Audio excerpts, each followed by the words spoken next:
A comunicação é uma arte, né? E não é fácil se comunicar com grandes massas. Depende muito da gente, depende muito da forma como você se comunica. E ele tem uma leveza, é divertido, é engraçado. Ele sabe lidar com a comunicação de uma forma diferente. E esse é o tema do Bastidores da Vitória de hoje.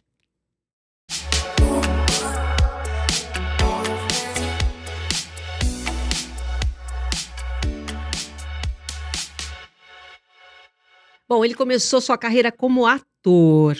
Adorei isso. Depois que ele foi para o jornalismo esportivo, todo mundo já sabe que ele é mineirinho e torce para o Cruzeiro, a gente já sabe disso. E ficou muito conhecido na época, quando ele trabalhou no Bem-Estar, com a Mariana Ferrão. Eu tive a oportunidade de conhecê-lo pelo podcast, né, que eu fui entrevistada por ele. E tenho uma admiração já há muito tempo pelo Fernando Rocha. Muito obrigada por estar aqui. Que alegria, Silvia. É recíproco. A gente troca gentilezas, né? Exatamente. Eu gosto muito de estar com pessoas queridas. Eu tenho uma frase da minha querida avó Lota, que já está no céu, e ela falava assim: se você não gosta de uma pessoa, não preocupa não, que a pessoa também não gosta de você. Né? É recíproco. Não precisa ficar preocupado. Nossa, eu tenho antipatia de fulano, ela também tem, porque pau que dá em Chico, dá em Francisco, né? Mas ela dizia também que o outro lado dessa moeda é um lado brilhante, porque a simpatia, a alegria que você tem de estar com as pessoas que você gosta é nada mais, nada menos do que um espelho da sua alegria que você vê nela e ela vê em você. Então, eu gosto muito do seu trabalho, desde muito tempo. Enfim, você participou do nosso podcast, foi um sucesso. Eu falo que você é recordista mundial do nosso Serei podcast. Serei sempre, hein? Vai ser difícil bater, hein? A gente tem um corte no podcast nosso com a Silvia Vinhas, que no momento em que a gente está gravando esse episódio, no inverno de São Paulo de 2021, tem já chegando na casa de 8 milhões de views. Que coisa, né? Uma conversa assim, sobre a vida, sobre posicionamento, né? Que fez um sucesso maravilhoso, né? E você sabe que justamente por conta desse corte, né?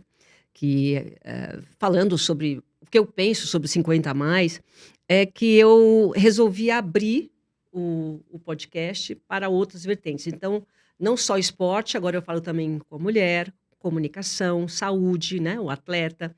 Então, eu acho importante a gente abrir, porque as pessoas querem ouvir a gente. Antes de começar, a gente estava falando o tanto de podcast que tem. Um convida o outro, um vai no do outro, um admira o outro. Essa forma de comunicação, porque é uma entrevista que a gente está fazendo. De repente, explode o podcast, todo mundo, e as pessoas curtem, elas consomem, elas ouvem enquanto estão na academia. O que você acha desse momento que a gente está vivendo? Eu acho um momento democrático, absurdamente amplo, com oportunidades iguais, né, para as pessoas que têm um aparelho nas mãos, que é um celular, que tem mais tecnologia do que a primeira nave espacial. Um celular tem mais tecnologia do que a primeira nave espacial, que foi para a Lua. Do que a nave espacial que foi para a Lua, né? Ai, que poder! Não é? Tem outras analogias interessantes. Uma pessoa que tem nas mãos um celular tem mais poder do que o homem mais poderoso 50 anos atrás. Então, sim, verdade. Porque você acessa informações que gente há 50 anos, com não todo o tinha. poderio universal, não poderia acionar, né? Uma criança pequena hoje tem mais informação do que o Einstein tinha quando era pequeno. Não é? Então, isso dá uma capacidade de democracia muito grande. Mas nós que somos da comunicação, né, Silvia, a gente fica pensando, puxa, por que tal situação não foi desenvolvida dessa forma? Acho que nós temos uma responsabilidade muito grande de cuidar dessa informação, porque na minha área, que é a área da saúde, o que existe de gente falando sobre emagrecimento, sobre processo ligado à imunidade, as pessoas se acham... as pessoas acham que é possível falar sobre qualquer assunto, né? Sobre qualquer assunto. Virou democrático demais. Demais, e é preciso um cuidado. Perigoso. Você não acha que tem uma abertura muito grande nisso Fernando, não sei se você repara nisso. Hoje, eu lembro que eu fui numa festa que estavam, assim, várias personalidades, vamos dizer, da nossa época. E ninguém estava dando bola para aquelas personalidades. Eu lembro que eu cheguei, ninguém me entrevistou, tinha outro mais famoso. E tinha um monte de gente em cima de pessoas desconhecidas. O que me incomoda é justamente essas pessoas estarem influenciando hoje. Não somos mais nós, jornalistas, que temos essa responsabilidade. Não existe aí uma coisa democrática, mas perigosa, que você acabou de falar. A notícia está sendo disseminada de qualquer forma. Junto com a inteligência artificial, isso traz um paradigma de muito perigo sobre o que é verdade, o que é informação e o que não é. Quando a gente fala sobre emagrecimento, por exemplo, você pega os gurus do exercício, os gurus das dietas milagrosas, pegando um pouco para a área onde eu milito, né? E que tem uma importância muito grande, porque daqui a 20 anos, os estudos indicam que metade da população brasileira vai estar obesa, não é acima do peso, não, obesa. Isso é muito grave, isso é muito sério. E as pessoas falam sobre processo de emagrecimento, não, tem que fazer isso, toma água com limão, água quente com limonada. É uma profusão de coisas, uma profusão de informações que acaba tornando tudo isso mais perigoso ainda, mais perigoso ainda. Quando você coloca a inteligência artificial para manipular fotos, para manipular imagens... Voz, declarações, já soube depoimentos... que eu gravo, às vezes, né, a minha voz. Olha, não precisa, tem um banco de vozes já, que não vai precisar da minha, daqui a pouco não vai precisar da gente. Imagina. Como que você visualiza isso, então? Por exemplo, inteligência artificial. Tá, se eu chegar, eu vou entrevistar o Fernando Rocha. Eu coloco lá, inteligência artificial, perguntas para entrevistar o Fernando Rocha. Aparece tudo pronto. Eu não preciso mais pensar. Isso te assusta? Esse mundo que está chegando te assusta? Mas se você não souber quem é o seu entrevistado, as perguntas são mais importantes que as respostas. Então, se colocar todo esse manancial de informação para que as pessoas utilizem, é preciso ter do lado de cá um conhecimento, um repertório. Né? A gente precisa ter repertório na vida, né, Silvia? A gente precisa ter... aí a nossa régua é essa. Né? A gente é jornalista. Eu acho que é isso. Vai sempre ser necessário essa inteligência emocional, esse desprendimento, esse jeito, esse contorno. A distância mais curta entre dois pontos, na matemática é uma reta, mas na vida real é uma curva, uma montanha, uma descida, uma vírgula, 2 pontos, ponto de interrogação, que seja o que for, mas nunca uma linha reta. Então essa inteligência artificial ela vai ser sempre acrescida do emocional que está do lado de cá. Se você colocar para meninos da rede pública particular, com idade aí, de adolescentes ou não, olha, faça a pergunta que você quiser. Esse estudo já foi feito, é assustador a falta de repertório dessas perguntas, de jovens. Só repetem. Então, o que a inteligência artificial vai te ajudar nesse ponto?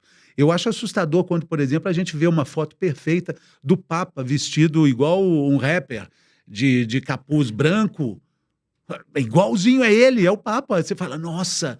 O que foi que deu no Papa? Não, ele é uma forma de mostrar o que é possível. Isso sim, né? E a partir daí você criar uma narrativa, criar uma história, enfim, isso é assustador, né? A tua carreira, eu estava vendo aqui, né? Ator, depois jornalista esportivo, depois saúde. Tudo isso foi mudando muito a tua forma de pensar? Você foi desenvolvendo habilidades para cada momento da sua vida? Ótima pergunta, né? Bom ser entrevistado por jornalista, né?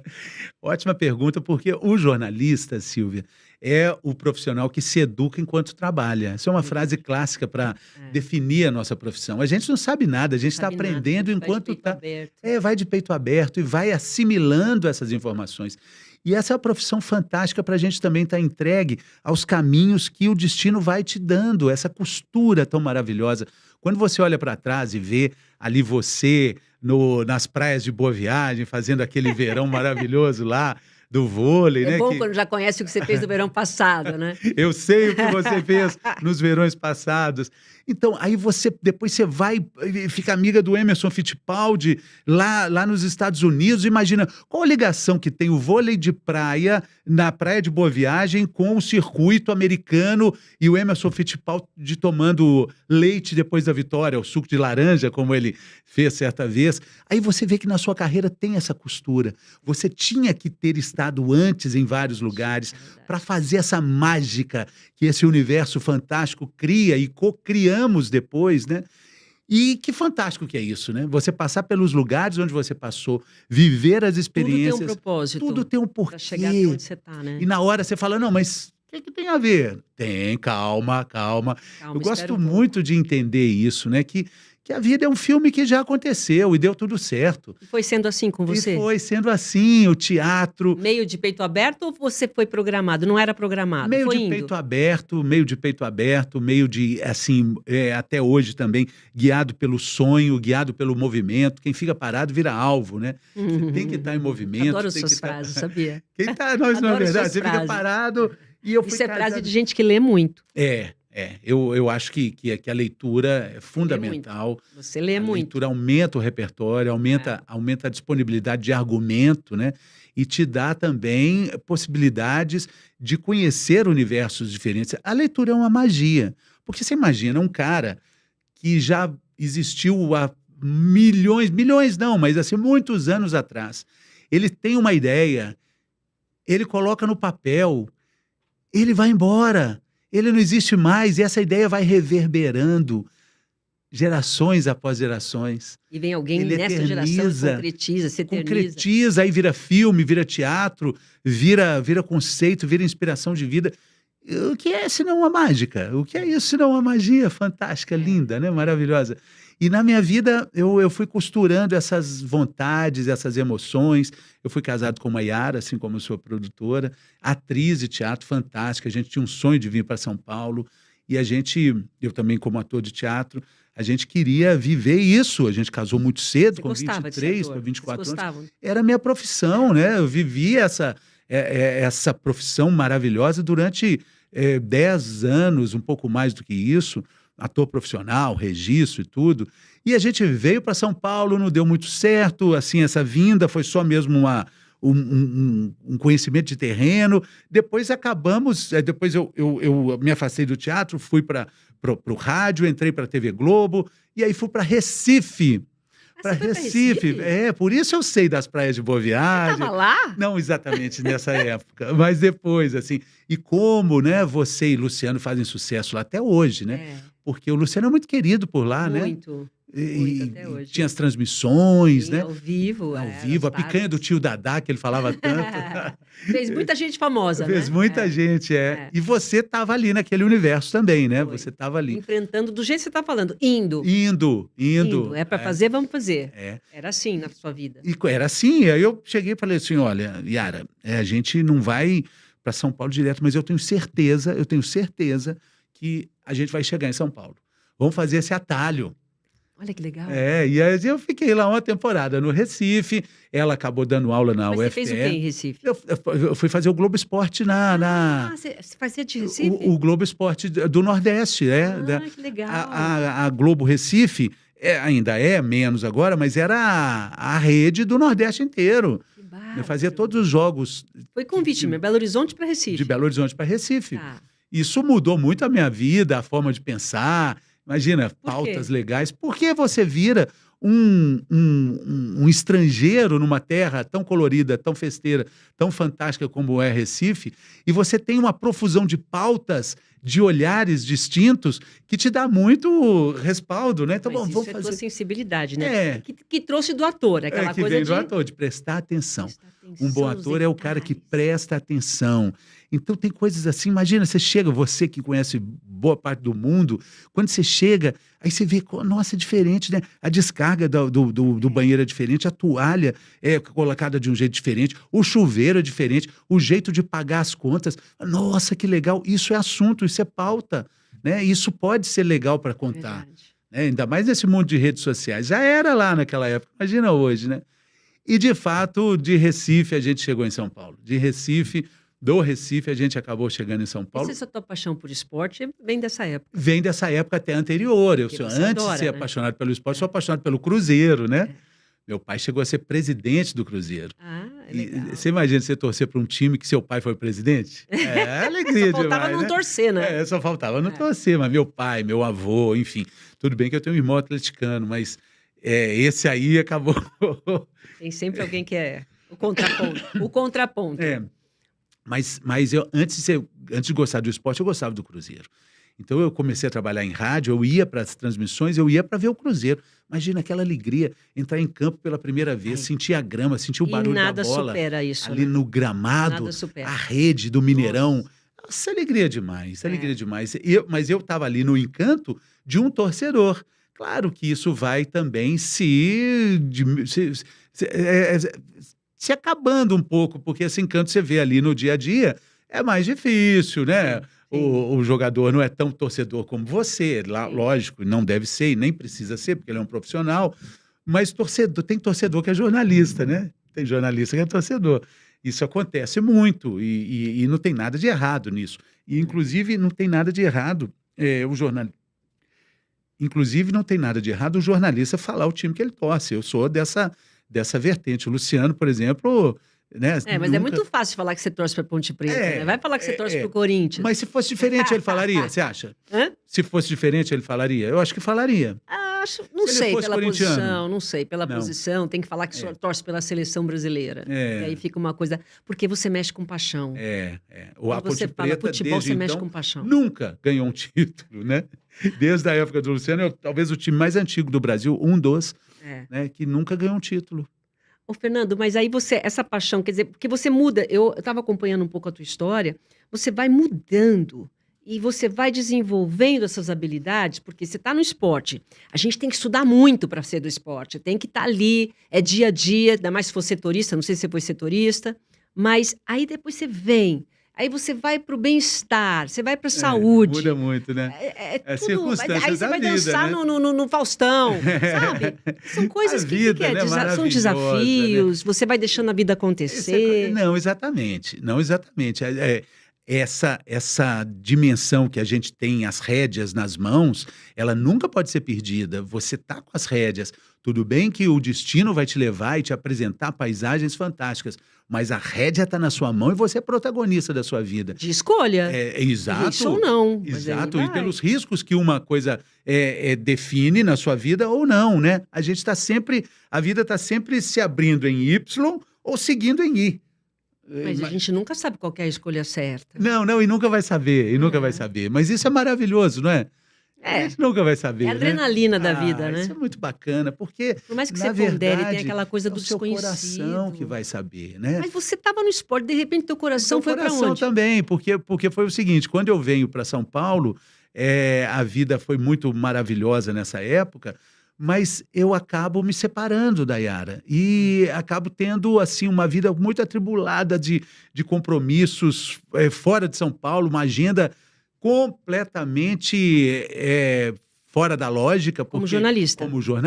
Porque imagina, tudo acontece em São Paulo. Na minha época, tipo assim, o Rubinho Barrichello ganhava um prêmio, fazia uma corrida no domingo, segunda de manhã está desembarcando em São Paulo. A Daiane dos Santos ganhava uma medalha, ela de Porto Alegre, treinava no Rio, mas desembarcava em São Paulo. O Popolo estava lá nos Estados Unidos, ia para Salvador, mas antes desembarcava em São Paulo. E fora as cirurgias que alguém ia fazer, fulano de tal. Então, isso eu estou falando não é da cobertura diária, isso eu estou falando das circunstâncias que trazem tudo no esporte para São Paulo. Verdade. E na época a gente não tinha tantos repórteres, era uma época... Era difícil cobrir limitada, isso. Então a gente vivia fazendo embarque e desembarque em Guarulhos, treinos. Fica lá, viu, gente? Fica esperando. Já de cadeira. Fica esperando. E tem uma história tão bonita, porque numa dessas muitas idas, eu tinha um grande amigo que era o Ari Júnior, talvez o maior cinegrafista de todos os tempos da TV Globo. E ele era chamado de caipira, ele é de Goiás, né? De Goiânia, chegou. A gente cria uma intimidade com muito legal, né? Amigo de infância. E ele ficava, Rochinha, tem que chegar cedo, porque às vezes o voo marcava para chegar às 5 da manhã, ele falou assim, Rochinha, o vento empurra os bichos assim, o vento empurra os aviões assim, os aviões chegam antes. Então bate um vento, o avião chega, então a gente tem que estar lá. Então era assim, estava marcado às 5, a gente chegava às 4. E é uma ironia falar isso, porque o Ari estava no voo da Chape. O voo do avião da Chapecoense que caiu. Porque se tivesse aquele vento que o Ari tanto falava para a gente chegar cedo, o avião caiu por falta de combustível e, naturalmente, não ventou o suficiente para que ele chegasse na pista. Olha que coisa, eu sempre lembro disso e com muita saudade do Ari. Ele se foi e esse vento que ele preconizava tanto faltou. ali na pista da Colômbia, onde o avião caiu, por pouquíssimos, acho que tem 2 quilômetros, não sei, isso para um avião não é nada, né? Nossa, que história bonita. Não é? Bonita e triste, né? Bonita e triste. E sob o seu olhar, né? É. Porque você também é um poeta, você romantiza e você faz, como você fez desde o começo, você liga as pontas. Não é? O Ari estava lá. Outro dia, o Pedro, meu filho, que é repórter, morou em Chapecó há muito tempo, casou com uma chapecoense, o casamento dele foi lá em Chapecó. E, mais uma vez, eu estive lá no memorial e está lá o nome dele, do Ari Júnior. Brilhando no céu, né? Nossa, incrível essa história. Incrível mesmo. Muito das suas experiências em relação a grandes impactos e grandes amizades vieram dessa época do esporte? Claro, claro. São amizades que ficam. Sou muito amigo, por exemplo, do Ivan Moré. É um parceiro, muito amigo da Hortência também. Ele está fazendo um programa lá na Rede TV, né? Torcendo muito por ele. Mas você faz amizades assim que são para a vida, né? Essas amizades, no teatro tem muito isso, são as amizades de camarim, longas temporadas, grandes viagens. Aquela convivência de camarim, ela fica para a vida. Você tem um amigo de camarim. Como é o bastidor de uma Olimpíada, como é o bastidor de uma Copa do Mundo. Tem casamentos, né, ali, né? Tem namoros. Não dá para misturar muito, mas tudo bem. Não dá, mas eu estou dizendo assim, ali rola muita coisa bacana, né? E ali também as grandes amizades que você faz no carro de reportagem. Nossa, aí é demais. Que você está ali com o cara que está ali, do seu lado, para o que deve vai ferrar, todo mundo vai se ferrar também junto com você.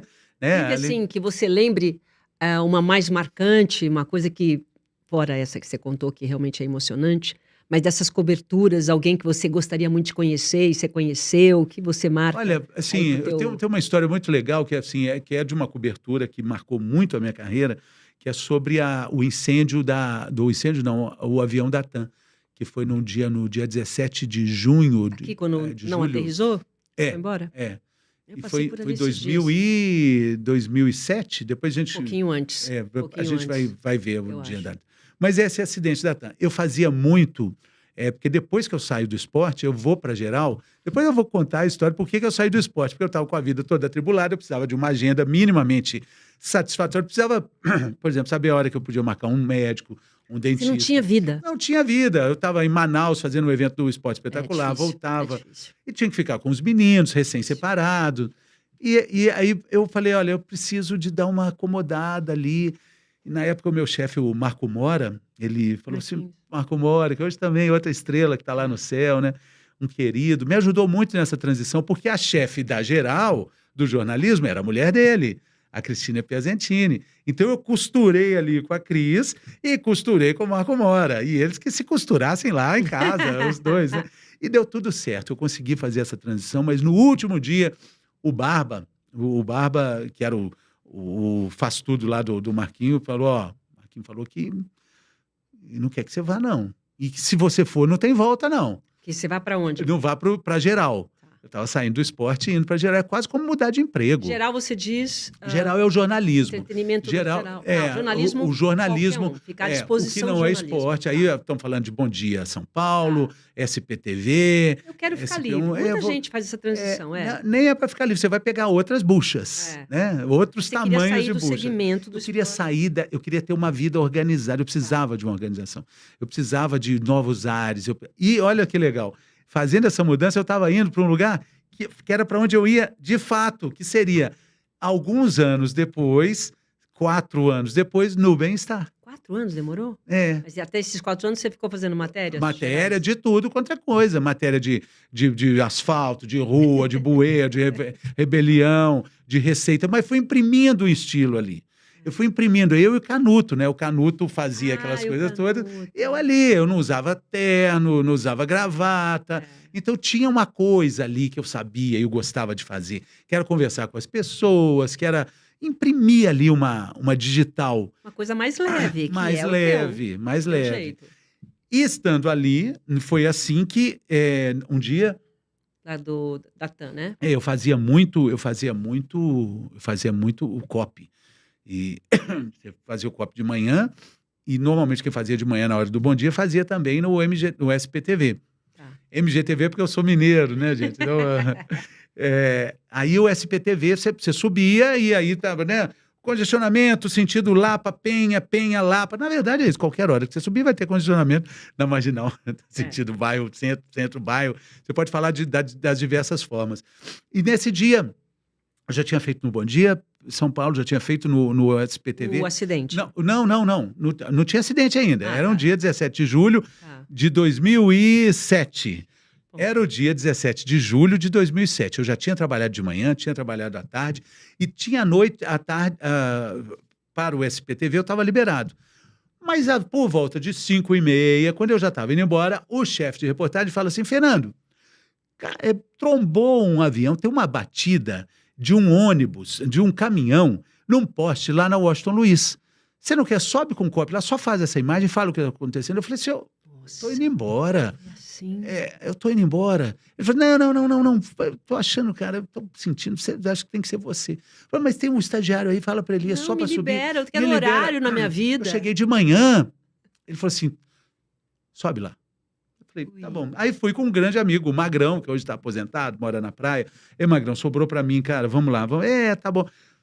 É muito comum, é praxe, quando você sobe, né, a Globo é perto ali do aeroporto, fica ali na Berrini, você espera um pouquinho para atravessar a pista de Congonhas, é muito, você tem que pedir, o piloto pede autorização para atravessar a pista, pelo alto, e aí ficamos parados ali, aí estava uma coisa anormal, não tinha autorização para atravessar a pista, não dava para ver exatamente o que estava acontecendo, porque já estava meio caindo a tardinha, assim, já aquele lusco-fusco do final da tarde, o início da noite, tinha uma confusão na pista de um jeito absurdo de carro de corpo de bombeiros. Tinha uma confusão enlouquecida de gente indo e vindo ali. A avenida parada, lá do lado da Avenida Washington Luiz, era a época que tinha outdoor em São Paulo e tinha uma placa do lado de lá, tinha uma placa no depósito da TAM, que estava escrito TAM, e estava caída. E estava pegando fogo aquilo ali. Era muito improvável que um caminhão tivesse batido ali para provocar aquele incêndio todo. E aquele outdoor escrito TAM, às vezes parecia a asa de um avião, a cauda de um avião. E aí ficamos naquele negócio, é cauda do avião. Mas se é cauda do avião, o avião está inteiro ali dentro. Mas era um caminhão e não tínhamos a informação, porque eu estava lembrando lá no alto. Mas tinha um astral ali, carregadíssimo, tinha uma situação de risco, de perigo que estava no ar, literalmente, e nesse, é o quê? É um outdoor. Eu olhei e falei... Você já estava... Não, aí vem a comunicação. Fernando, vamos entrar ao vivo. Eu falei, mas eu não tenho informação. Vamos entrar ao vivo, agora vai entrar o plantão da Globo, aquela música. Sim. Aquela música que separa o que você está fazendo. Para o sangue da gente. Para o sangue da gente. E você fala o que você está vendo aí.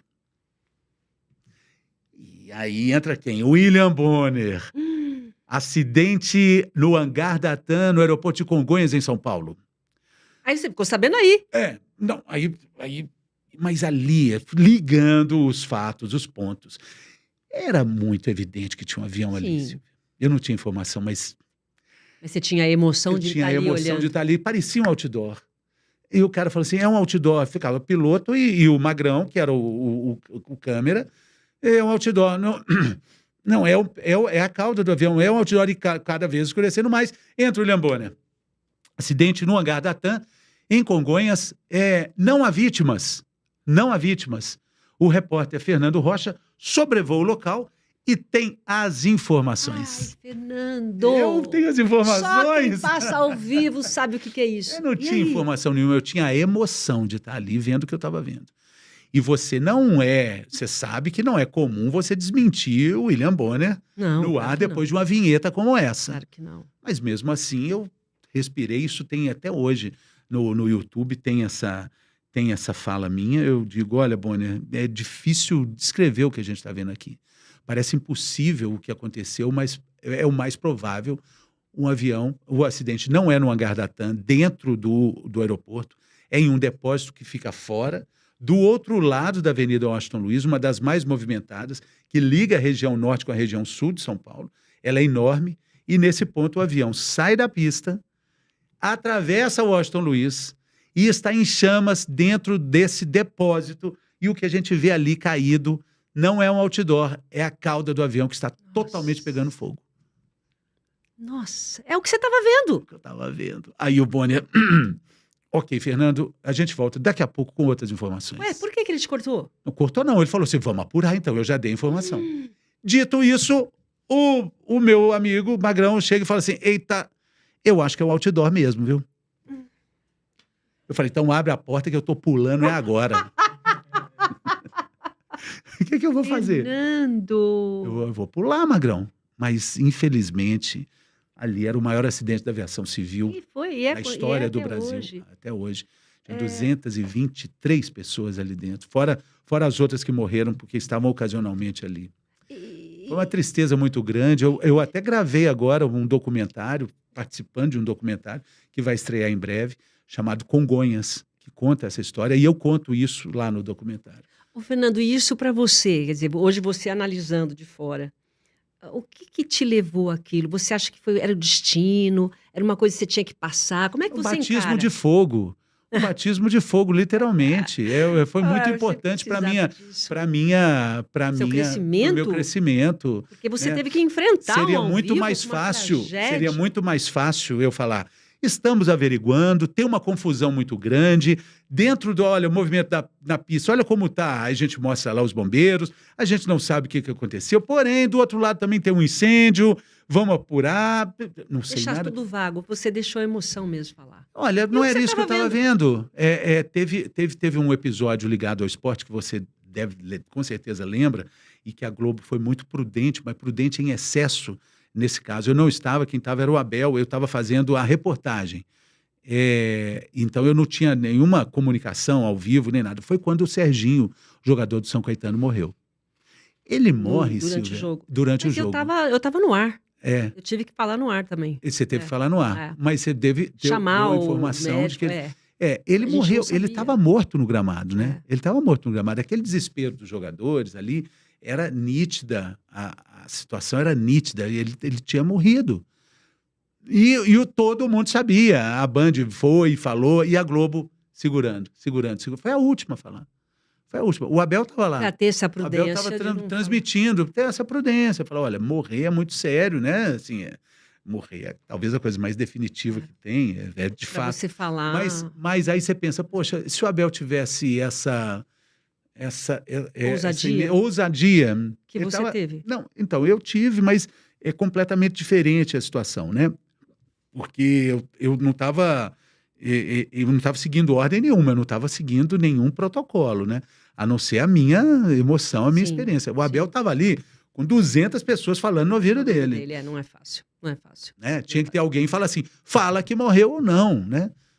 Você acha que esse jornalismo que você está contando aí, porque esse é um jornalismo que ele está falando, que é o jornalismo raiz, é o jornalismo que você acontecia na hora.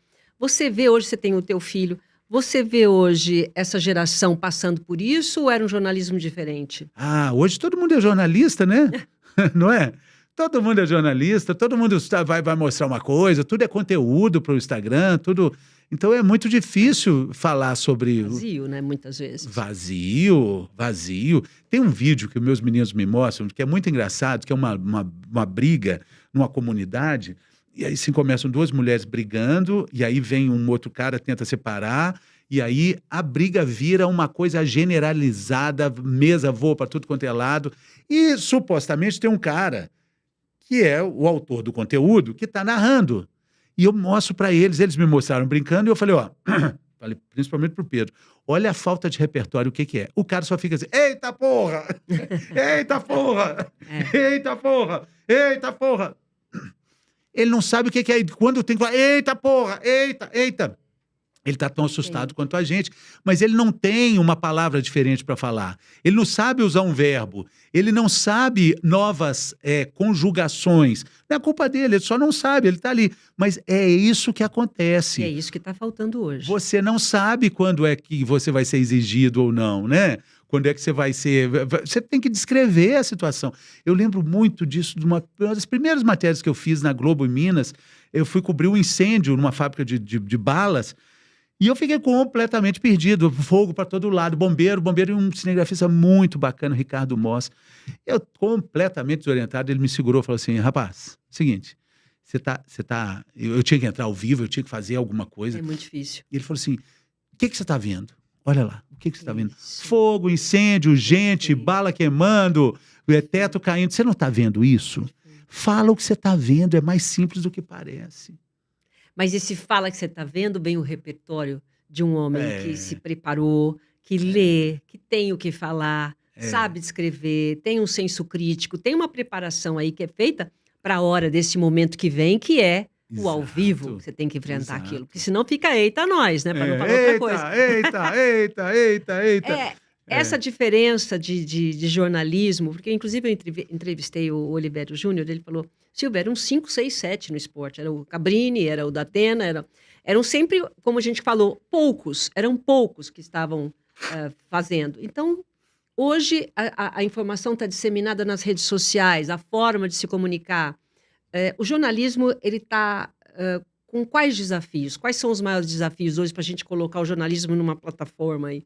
Então, eu acho que o grande desafio é o compromisso com a verdade, né? O compromisso com essa situação que o jornalista quase que, né? Hoje, a faculdade de jornalismo ela é tão desprezada, mas os grandes veículos de comunicação priorizam a contratação de pessoas que fizeram a faculdade, né? Você não vai trabalhar na Globo, na Folha, no UOL. Tem que ter o diploma. Muito dificilmente, a não ser que você seja uma pessoa genial, sem diploma, você não vai chegar para fazer um estágio, né? Uhum. E nesse curso, na formatura, supostamente, o jornalista fez um compromisso ali com o que é verdade, com essa apuração dos fatos, com ouvir os dois lados, né? Com esse entendimento. Ouvir os dois lados. O Silvio Luiz sempre falou isso. Ouvir os dois lados. Ouvir os dois lados. Da responsabilidade que você tem quando você divulga uma informação, quando você coloca isso, né? Esse peso dessa responsabilidade. Eu acho que o desafio é esse. O desafio é esse. Quando você abre um Instagram, uma rede social e vê uma pessoa falando que, assim como eu vi assustadíssimo, um cara falando, olha, hoje com tanta informação que tem nas redes sociais, para que você precisa de médico? Para que você precisa? O cara falando isso na cara limpa, né? Ali. Você vai ali. Eu tô com dor nas costas, eu vou ver o que é. Você vai ali. Eu levei um tombo, queria saber como é que é o negócio do tórax. O que tem atrás do tórax, dentro do tórax. Eu vou lá pesquisar. Isso é um risco, porque, por exemplo, se você colocar caroço na cabeça, imagina o que pode aparecer, mas esse caroço pode ser um cisto sebáceo, enfim, né? O doutor Calil, meu grande amigo, sempre fala isso também, que é um perigo, essa informação sem controle, ela acaba virando algo literalmente descontrolável, né? Ele cita como exemplo as bulas. Você precisa entender um pouco para ler a bula, um pouquinho. Senão você não toma um remédio. Senão você não toma um remédio. E ele fala assim, imagina se a água tivesse bula. Se a bula da água, o que teria? A água pode matar, você pode morrer afogado. Mas, ao mesmo tempo, você morre também sem ela, né? Então, olha quantas informações. A informação hoje, eu comparo com aquele raio ultra poderoso que cai numa floresta e destrói em sequência de segundos uma árvore centenária. Ele tem essa força. Essa energia do raio que destruiu a árvore centenária, canalizada, instruída, trabalhada, pode, literalmente, cientificamente, abastecer de energia uma cidade de 50 mil habitantes, trabalhando essa energia. Mas ali ela só destruiu a árvore, ela só fez esse estrago. Assim é também com a informação que você tem e joga e fala e não compara e trata de forma irresponsável, né? Cada vez mais a gente precisa disso, a gente precisa elaborar bons pensamentos, elaborar bons repertórios, falar para quem ainda tem os ouvidos para nos ouvir, porque eu acho que essa é a nossa missão. Você fazer esse podcast bacana com as pessoas legais, trazer personagens legais do esporte, todo da mundo gosta de ouvir as histórias, gosta de ouvir, assim, assim, tem uma frase que eu gosto muito, que é assim, leite para as crianças e carne para os adultos. Você não pode dar carne para as crianças, porque elas não vão saber mastigar. E tudo aí, na hora certa. Tudo na hora certa. Para mastigar, você tem que desenvolver o sistema digestório, né? Você tem que entender o que realmente você precisa com relação à nutrição. Então, é muito bacana. Você está fazendo, é messiânico isso, né? Essa você acha que... você sabe que os seus stories, às vezes, quando você coloca alguma coisa, eu acompanho, mesmo quando você vai fazer uma brincadeira, você dá uma informação. Você tem o sangue de jornalista. E é uma análise, você faz uma... Olha, eu estou aqui, é isso, uma frase, às vezes, que você fala. Então, a sensação que eu tenho é que você está sempre refletindo sobre, muitas vezes, até o óbvio. É isso. Refletir sobre o óbvio. Tentando ajudar alguém, porque às vezes a pessoa bobagem, ajuda... esse copo aqui tem água. Por quê? Aí você vai e faz toda a história do copo com água. Exatamente. Isso é um exercício? Isso é um exercício que eu tinha... Eu fiquei muito impactado na temporada com o Bem-Estar, né? A gente fez um programa durante 10 anos, ao vivo. 10 anos? 10 anos. Que tinha uma amplitude de público de 2 a 3 milhões de pessoas por minuto. Por minuto. 2 a 3 milhões de pessoas assistindo e vendo aquilo. E a gente ficava muito impressionado. Eu, Mariana, Patrícia Carvalho, a diretora, Leda Pasta também, com o retorno que a gente tinha. As pessoas literalmente mudaram vidas. A gente salvou vidas. Ou pessoas que descobriram, olha, descobri aqui uma pinta nas costas, por acaso, e era uma possibilidade de um câncer virar uma metástase, um melanoma crescer e desenvolver das formas mais agressivas do câncer de pele. Mas num programa que você fala, olha, tem a possibilidade, olha isso, pessoas que se salvaram de um afogamento, porque lembram da doutora Ana falando, olha, a gente tem uma boia dentro da gente que é o pulmão, se você tiver calma, essa boia, esse pulmão vai te salvar. Respira, que você vai viver. Então a pessoa vai falar, olha, eu estou vivo por isso, porque você transformar vidas, né? Então é muito bacana essa responsabilidade. E de alguma forma, já 5 anos depois do programa ter acabado, de eu ter saído de lá, eu fico um pouco também com esse público que me segue nas redes sociais. É um público muito feminino, são 80% de mulheres que estão ali acompanhando Você criou um pouco. Um vínculo. Desse uma vínculo. Forma leve, uma forma divertida, uma forma... Você sentiu muito de acabar o programa? Olha, uma saída meio... Foi uma saída meio a força. Acabou e você saiu da Globo, não é isso? Eu saí da Globo. Acabou tudo junto. Foi meio tudo junto, assim. O projeto foi definhando, o projeto foi perdendo musculatura. A gente até falou sobre isso quando você teve no meu podcast, numa experiência sua, né, Silvia? E agora chegou a vez de eu contar a minha. Mas não é fácil. Não é fácil. Não é fácil porque foram 30 anos trabalhando lá. E nesses 30 anos você acaba desenvolvendo uma rede invisível de proteção que sempre te salvou e que você acredita que vai te salvar sempre. Mas não, ela não está funcionando sempre.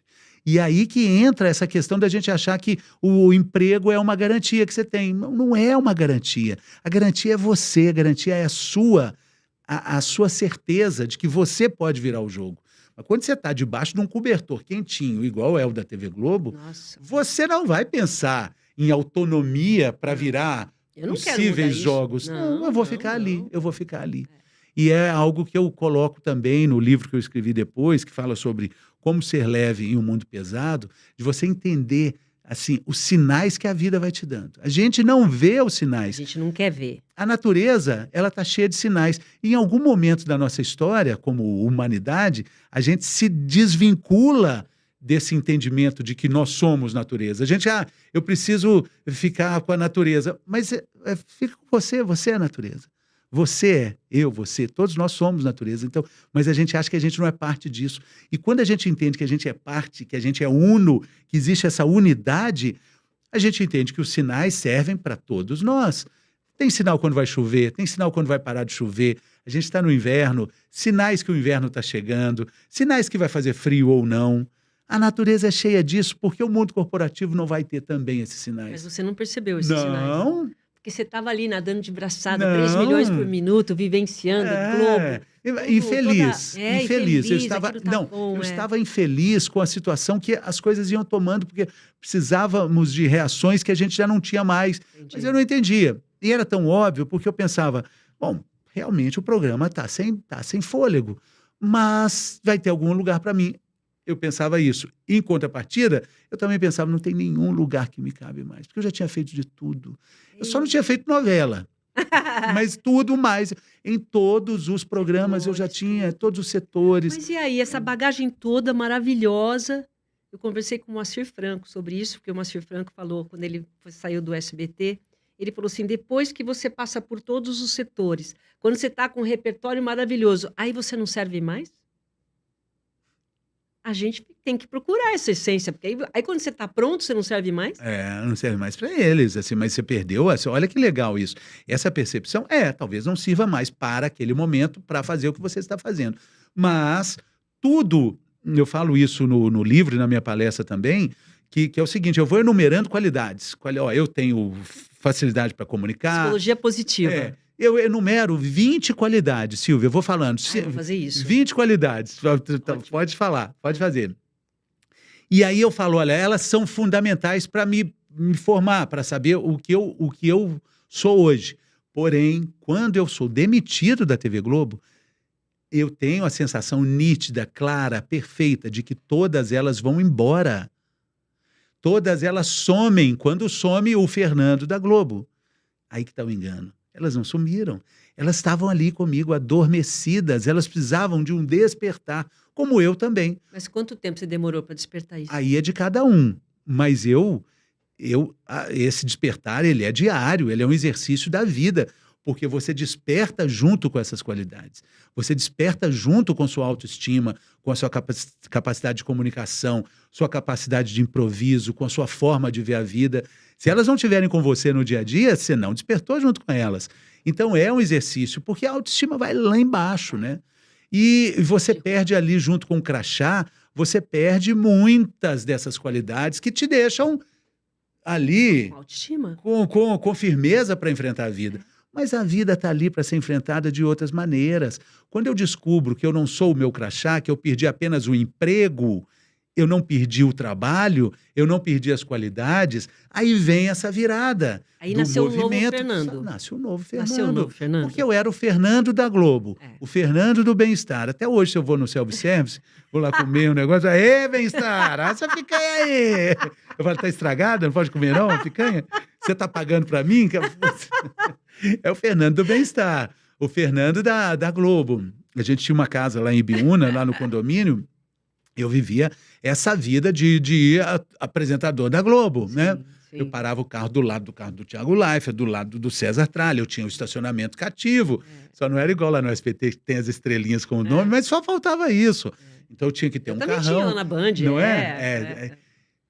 Isso tudo some, nem carro eu tenho mais. Os amigos lá de Ibiúna, daquele condomínio chique, nenhum mais é amigo. Eles eram amigos do Fernando da Globo, mas não é culpa deles. Porque eu também era amigo das pessoas ali com esse arquétipo, com essa vestimenta, que hoje já não me serve mais. Hoje eu ando de bicicleta, hoje eu tenho bilhete único, meu transporte é o ônibus, o trem, o metrô, aí a bicicleta. É uma desconstrução. Uma desconstrução para encontrar uma pessoa que sempre existiu, que sou eu. Que lindo, e que né? tem, isso é de cada um. Isso não tem manual, mas isso tem uma obrigação, porque é o encontro inevitável que a gente tem que ter com a gente mesmo.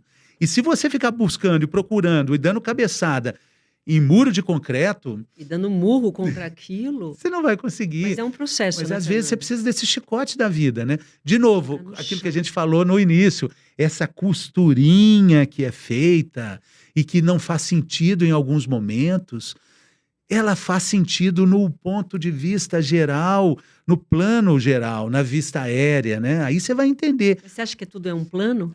Eu acho que sim, eu acho que sim. Eu acredito que tem um plano desenhado que precisa do nosso entendimento. Precisa das nossas rédeas e do entendimento que a gente é protagonista desse plano. Então não é assim, livre-arbítrio, o que você vai ser? Não, não é isso. Você tem que ter um movimento. Mas esse movimento é que vai dar o impulso, é o motor. O caminho vai ser traçado a partir das suas atitudes, a partir do seu pensamento. Você faz o seu caminho, você faz as suas ações, os convites que você vai receber, a estrutura que você vai construir. Está ali dentro do que você vai pensar, do seu despertar. Você acha que hoje você é um Fernando mais real? Mais real. Você gosta do Fernando de hoje? Gosto. É desafiante. Tem coisas assim que eu absolutamente tenho certeza que se eu estivesse na Globo, eu nunca ia fazer. lugares que eu nunca estaria, pensamentos que eu nunca teria, porque eu estaria ali naquele lugar fantástico, que é a TV Globo, onde meu filho trabalha, porque ele está realizando um sonho, e com sonhos a gente não negocia, né? E onde eu tive esse sonho de 3 décadas, onde eu fiz o que eu sou. Nossa, viveu muito. É muita coisa. Eu só tenho agradecimento, eu só tenho generosidade com isso tudo. Essa estrutura que termina, ela faz parte do jogo. Ela não é pessoal. Aliás, no mundo corporativo, falta a gente entender, né, que nada é pessoal, por mais que pareça. A gente tem que sair um pouco disso para entender, né, que é do jogo. E que a gente, estando lá, faria talvez a mesma coisa, né? Estou falando assim, no processo de demissão, de reestruturação. Mas hoje está muito... Eu não falo, nossa, puxa vida, não tem escolha. Isso não tem jogo se foi assim ou assado. Não tem erro. Não teve erro. Não teve nada de errado. Teve o caminho. Abraça o que a vida está te dando, né? Abraça, entenda isso, é seu, faz parte do seu caminho. Você vai entender lá na frente, quando essa costura ficar feita. Abraça isso, né? É muito legal abraçar isso. Eu, por exemplo, vou te dar um depoimento muito pessoal. Eu estou com algo muito comum depois dos 50, que é o herpes zoster, que já terminou, já cicatrizou, é uma ferida. Dói, né? Nossa, mas dói tanto. Hoje, especialmente, está doendo muito. Porque dói principalmente depois. Por ter vindo mesmo assim. Eu vim porque eu falei assim, eu vou. Primeiro porque eu gosto muito da Sílvia. Obrigada. Segundo porque é um compromisso. E terceiro que eu sei que podcast, quando você marca, você tem que ir, né? De jornalista, né? A gente sabe. A gente sabe que tem essa troca necessária. Lógico, é muito bacana. E eu queria muito vir participar disso e falar com você. Mas então eu estou falando da herpes zoster, assim, poxa, é dor. Você vai no médico, eu tenho a minha dermato, que é minha nora, falou, Fê, não tem o que fazer. Toma o remedinho, não tem o que fazer, e senta e chora. Vai com dor mesmo. Vai com dor. E outra coisa, vê o que é. O que essa dor está mostrando? Está mostrando uma forma que ela apareceu, baixa imunidade, aspecto emocional, coisa que você não controla. E eu prefiro entender isso de outra forma, sabe, Sílvia? Ver de outro lado, assim... Quer dizer, eu estou fazendo esforço para isso. Eu não virei santo, eu não virei bonzinho. Eu não continuo do mesmo jeito. Você é sempre assim? Não. Divertido, leve, então, bem-humorado, alegre. Eu tento ser. Mas as pessoas que convivem comigo dão risada quando falam, né? A Júlia fala, nossa senhora, tá zoando, ninguém quando fala de mim, fala assim, leva essa boazinha para casa que vocês estão vendo. Leva essa boazinha para casa, leva esse bonzinho para casa, né? Meu filho, Pedro, quando ele nasceu, ele é ariano. Aí a prima... Ariana. Então é isso. Eu entendo. Vai se identificar. A prima da Yara falou assim, esse menino é um anjo. Esse menino, nossa, mas todo mundo vai querer ficar com ele, mas ele tinha acabado de nascer. Porém, dentro de casa, sai de baixo. Esse menino dentro de casa, com vocês, com as pessoas que gosta, com as pessoas de quem ele gosta. Hoje, por exemplo, ele foi falar uma coisa comigo, eu precisava de uma informação para dar para meu pai que está lá no Rio, que precisava de um endereço. Ele falou, procura aí, pô, procura aí. Eu falei, oi, não tem nada com isso. Não, que chefe tá te atormentando aí? Vai atazanar com o chefe, eu não tenho nada com isso, não tem nada com isso. Minha personalidade. Agora, só para encerrar, a sua filha veio desestruturar um pouquinho? A Nicole, ela veio dizer, ela veio dar o amor feminino, quando né? Você passa ela nos stories, você vê que eu acompanho o Fernando. É sempre você tá instigando, você tá estimulando a forma dela ser, né? Fazendo com que a essência dela não seja mudada. A gente como era a nossa educação antes. Fica quieto, você quer. Não, a Nicole pode ser o que ela quer, né? É uma menina só muito especial. Ela pode ser o que ela quer, desde que ela seja cruzeirense e não corintiana. Ela pode escolher. Ela tem livre arbítrio, desde que seja cruzeirense. Imagina, vai ser uma corintiana meio cruzeirense. Por causa do avô, da mãe, né? E por morar em São Paulo, né? Mas ela veio desestruturar um pouco, Sílvia, esse mar de hormônios masculinos ali, né? Pedro e Rafa, né? É um novo desafio. Um outro tipo de amor, outro tipo de relação, um carinho tão grande, um abraço assim que pega tanto, que quando ela fala, nossa, eu te amo, é um jeito, né? Essa coisa feminina que eu não vivenciei, né? Acho que faltava isso na minha vida e também não foi planejado. É algo que, de novo, a costura celestial me apresentou isso. Então, é algo que eu tenho que honrar, eu tenho que honrar. É muito claro isso para mim, eu tenho que honrar a existência dela, transformar a existência dela como agente transformador possível, capaz, né? Ciente disso, né? Então é muito bacana, é uma posição muito privilegiada. Olha, eu já te admirava agora Silvia, mais ainda. Puxa vida, fico muito feliz. Parabéns pelo projeto Podcast Sucesso. 50 Mais, você está fazendo com a doutora Thuy. Eu acho que vocês estão passando informações muito relevantes. Eu sou fã de vocês dois e obrigada por estar aqui. Muito bacana. Obrigada mesmo. Podcast 50 Mais, só para falar, falei no início, mas o podcast 50 Mais já existe há 3 ou 4 temporadas. Estamos indo agora para o 100º entrevistado. Legal. Mas nenhum fez tanto sucesso quanto Silvia Vinhas nos cortes. Ela tem o recorde de cerca aí de em torno de 8 milhões de views. Então, quem não viu, pode ir lá conferir o que ela fala. E para de falar que eu não quero nada que, né, às vezes, não, a Silvia Vinhas, imagina, quer saber de ninguém? Quero sim. Tá, porque eu falo isso quando eu comento. Você fala. Ela veio aqui e falou que não precisa de ninguém, não precisa de homem. Ainda bem que o Fábio me defende. Não é bem assim. E eu falo que eu fiquei assustado, né? Porque aquilo ali assusta muito, deu medo. 7 milhões de pessoas acham que vocês têm medo disso. É mesmo? Não é? É contraditório ali, né? Medo, os dois têm medo de... A gente falou, não, senão a gente começa um outro episódio aqui, porque a Silvia falou que os homens têm medo, receio de mulheres muito bem resolvidas. Eu confesso que eu tenho. Ah, não fala isso, vai. Tem tanta mulher bem resolvida